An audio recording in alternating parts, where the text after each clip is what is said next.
Bom dia, pessoal, tudo bem? Meu nome é Guilherme, eu sou estudante aqui da Faculdade de Direito de Franca e hoje a gente veio fazer uma entrevista com o delegado Gabriel da DIG. O delegado, ele se ofereceu para fazer essa entrevista junto com a gente e é uma honra estar aqui presente hoje para fazer essa entrevista com ele. Estou aqui com o Thiago. Bom dia, pessoal, meu nome é Thiago, também estudante da Faculdade de Direito. A gente está aqui para fazer essa entrevista com o delegado Gabriel, mas para a nossa semana jurídica, que o nosso tema foi essa profissão de delegado, então vamos lá com a gente acompanhar essa trajetória.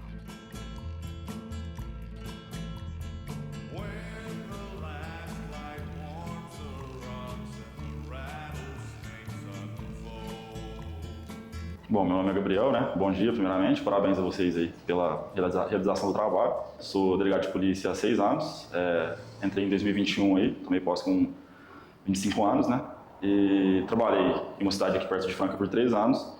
E hoje tenho a honra, né, diária de estar trabalhando na Delegacia de Investigações Gerais ali na condição de assistente do Dr. Márcio. Que legal, Gabriel. Gabriel, sabe dizer assim pra gente qual que é o maior desafio que você enfrentou nessa transição da sua fase de estudante, que trabalhou com advocacia, né, o senhor falou, para delegado? Qual que foi o maior desafio que você enfrentou? O estudo, às vezes a pressão? O que foi? Eu acho que foram vários desafios, né?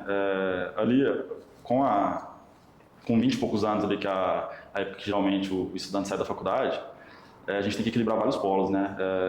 Correr atrás da advocacia, não parar de estudar, olhar pela família. Então, o grande desafio foi equilibrar isso tudo. E no meu caso específico, eu não vim de uma família abastada financeiramente, então eu tinha que trabalhar e estudar. O estudo para o concurso ele é muito abstrato, né? A preparação para o concurso ela é uma coisa que ela é construída diariamente, ali, de forma progressiva, lenta e repetitiva. E isso aí às vezes gera uma insegurança, gera uma ansiedade, porque o candidato ele se restringe a olhar a meta, ele não curte o processo. E isso aí gera frustração e muitas das vezes se o cara não tiver uma mente estabilizada, ele acaba se entregando e desistindo do sonho. Que foi o que não aconteceu comigo. Eu sempre levei o estudo muito a sério e gosto de estudar até hoje, sou obrigado a estudar por conta do aprimoramento da atividade, para continuar entregando serviço de qualidade para a população, né, e dar segurança para a minha equipe. E o maior desafio foi esse, justamente equilibrar, lidar com essa ansiedade do concurso, aquele começo de carreira ali. Depois da aprovação também, os problemas não acabaram, né? Tive que mudar de cidade, fui para São Paulo, fiquei 9 meses em São Paulo, veio o Covid, a gente foi mandado para casa para fazer o curso de formação em casa, aí tinha que ir periodicamente em São Paulo para fazer a prova prática. Então, cara, depois que eu tomei posse e formei como delegado, que vim trabalhar, os problemas também não acabaram. Hoje em dia eu continuo... Aumentaram, vamos dizer assim. Os polos aí a serem equilibrados aumentaram, né? E a gente tem que lidar com pressão, com cobrança, com a imprensa, com a advocacia, com a defensoria pública, com o Ministério Público, com o Poder Judiciário. E isso aí acaba ilustrando o caráter multifacetado da carreira, igual eu já havia falado. Entendi. E tendo tudo isso em vista, toda a trajetória, todos os desafios que o senhor vê, a cada dia que passa, em relação à família, trabalho, advocacia no seu início, o senhor faria algo diferente no seu início de carreira ou se sente satisfeito? Eu comecei a levar a minha faculdade a sério da metade do curso para frente. Se eu pudesse fazer algo diferente, eu teria começado a levar a sério desde o início. Isso é muito importante, porque igual eu já havia comentado com vocês, o fator tempo na vida do estudante, principalmente vocês que estão na época certa, são novos, é muito importante, cara, é o mais pesado. E se você administrar ali e organizar, ele te dá praticamente superpoderes. E de resto foi tranquilo, tive uma advocacia criminal também, mas foi um período breve, foi intenso, né? Deu para aprender muita coisa. Fui fazer minha primeira audiência, não sabia nem onde que sentava na sala de audiência. E através disso aí também eu consegui enxergar que é resolvendo o problema e quebrando a cara, entre aspas, que você pega um conhecimento prático ali, engrossa o couro, né?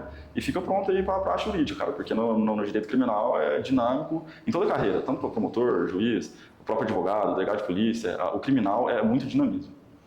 E foi muito bom a trajetória até aqui, estou satisfeito, continuo estudando, estou procurando me dedicar mais para a parte acadêmica agora. A polícia, ela acaba enraizando na personalidade. O policial, quando gosta, é impossível você tratar a polícia somente como uma profissão. Ela vira um estilo de vida e um pedaço da sua personalidade. E isso aí arrasta também quem está comigo. Eu tenho uma esposa, tenho uma filha de 2 anos de idade, e todas as restrições que eu tenho em razão da atividade policial acaba se estendendo a elas. E isso aí gera outro desafio, porque eu tenho que lidar com essas crises, né? Além dos problemas da delegacia, a gente tem que lidar com as crises pessoais, as crises familiares, em outros ramos, justamente buscando o equilíbrio que eu sempre falei, né? O que é muito difícil. Gabriel, eu quero entrar agora na questão do seu dia a dia. O que você faz na DIC? Quero que você conte, porque às vezes o pessoal de casa não sabe qual que é a diferença de um delegado para um delegado da DIC, o que ele faz, onde ele opera, porque às vezes todo mundo fala, o delegado é o que está batendo nas portas, arromba tudo e é isso. A DIG é a Delegacia de Investigações Gerais, né? A gente é uma delegacia que a gente chama de especializada. A gente não investiga todo e qualquer crime. Aqui não é clínica geral como uma delegacia de um município. Por exemplo, a Delegacia de Cristais Paulista investiga todos os crimes, desde a injúria entre os vizinhos até um roubo à banca eventual que tiver ocorrido.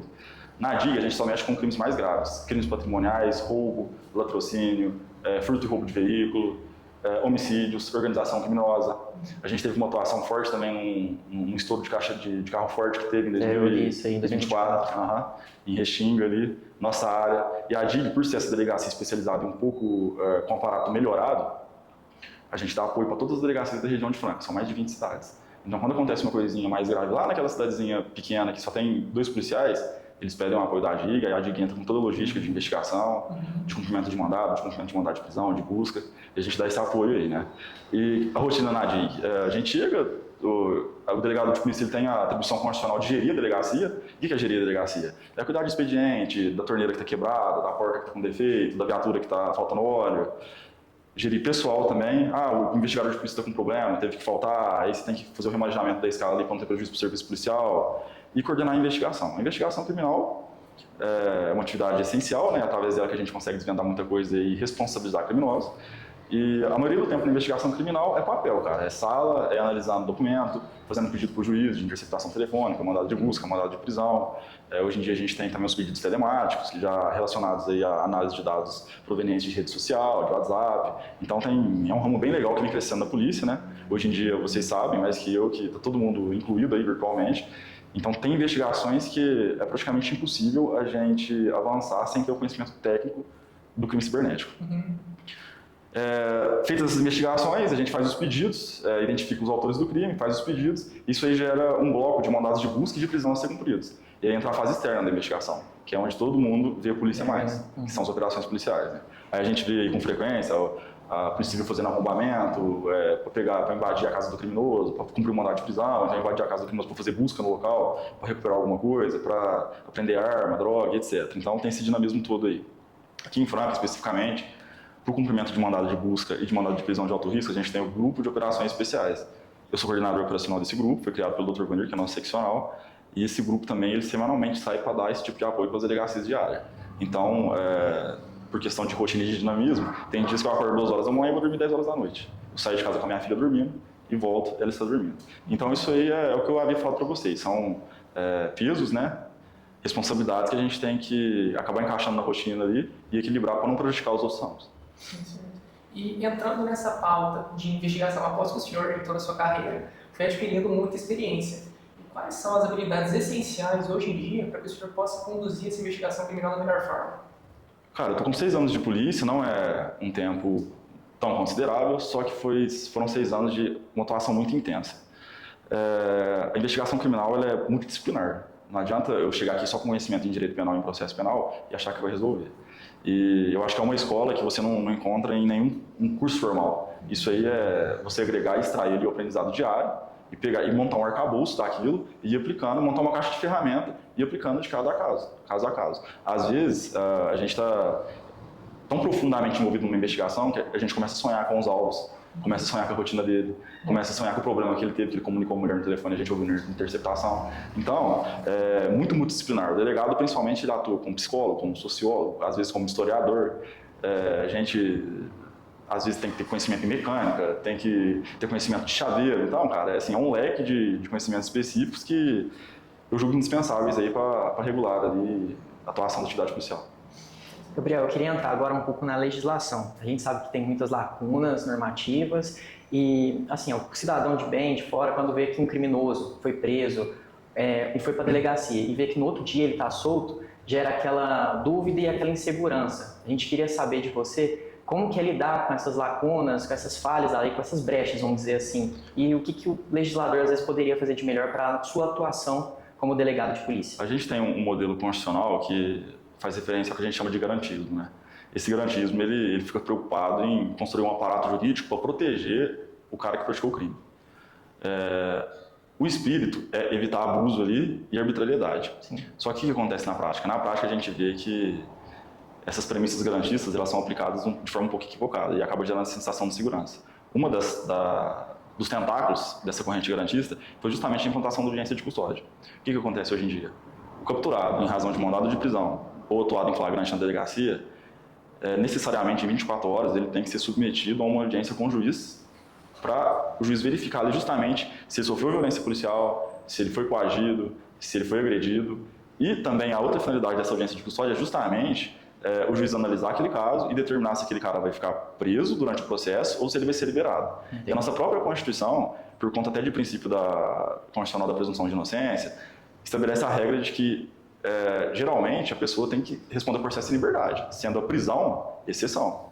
E isso aí, na prática, acaba gerando toda essa movimentação da pessoa ser presa, às vezes, por crimes gravíssimos, e aí o juiz da audiência de custódia, no outro dia, acaba liberando ela. E aí a população, quando toma conta disso, toma ciência desse acontecimento, acaba ficando com a sensação de impunidade, né? Só que não é culpa do juiz, não é culpa da polícia, é culpa justamente do legislador que, buscando essa preocupação protetiva, acaba produzindo esses efeitos práticos, né? Eu sempre falo para a minha equipe que a gente não... Eu não vou ficar questionando a legislação, não é atribuição minha, entendeu? Isso aí torna mais difícil ainda o serviço policial. Então o que a gente faz? A gente pega a legislação, estuda e se aprimora para conseguir uma interpretação ali, ou então começar a bater nos tribunais, para justamente pegar um aparato teórico aí que consegue se enquadrar naquela situação e diminua a sensação de impunidade. Entendi. E é um desafio, isso aí gera estudo, aprimoramento contínuo, mas, como eu disse a vocês, né, a carreira tem desses desafios aí, o delegado não é um simples cara que vai lá, mete o pé na porta e entra, não. Para ter aquele pé na porta, já teve muito papel que foi analisado antes, já tem investigação criminal que ocorreu, a parte externa e a operação policial é só a cereja do bolo. Entendi. E nesse sentido também, em relação à pressão, como é lidar com a pressão de tomar uma decisão que pode impactar diretamente na vida de outra pessoa? Isso aí é uma responsabilidade tanto pesada, e ela acaba obrigando a gente a procurar o estudo contínuo justamente para afiar o machado ali e estar com uma interpretação em consenso para justamente, no caso concreto, você decidir de maneira adequada ali, respeitando a Constituição, as normas garantistas, a legislação penal, o processual penal e entregar um serviço de qualidade no caso. Mas é uma responsabilidade imensa. Chega a ocorrência, a gente fica preocupado em analisar as provas, né, analisar as versões, procurar contradições ali, para justamente ver se não está colocando alguém inocente na cadeia. Isso aí, colocar alguém inocente na cadeia, é o terror do operador do direito. Então a gente se policia, analisa criteriosamente ali, de forma analítica, para evitar esse desfecho. Gabriel, queria que você deixasse uma mensagem para o pessoal, tanto para quem quer se formar como delegado, estudante, para a população de Franca e para essas duas partes, né? Primeiro de tudo, estudem, né? Estudem, dê valor ao tempo, aproveitem a vida, né? Família, momentos de lazer com os amigos, porque o tempo leva-se embora também. Tenham disciplina para o estudo ali, coloquem o estudo como trabalho. Estabeleceu que vai estudar 2, 3 horinhas ali por dia, estuda. Tenha uma rotina de estudo diária, isso é muito importante, porque isso aí você vai adequando ali a sua mente, porque o principal, cara, é a mente. O corpo, o seu cérebro, ele quer te colocar numa situação confortável a todo momento. E o fator muito importante é exatamente você resistir a isso e mostrar para o seu corpo que você vai fazer o que a mente quer.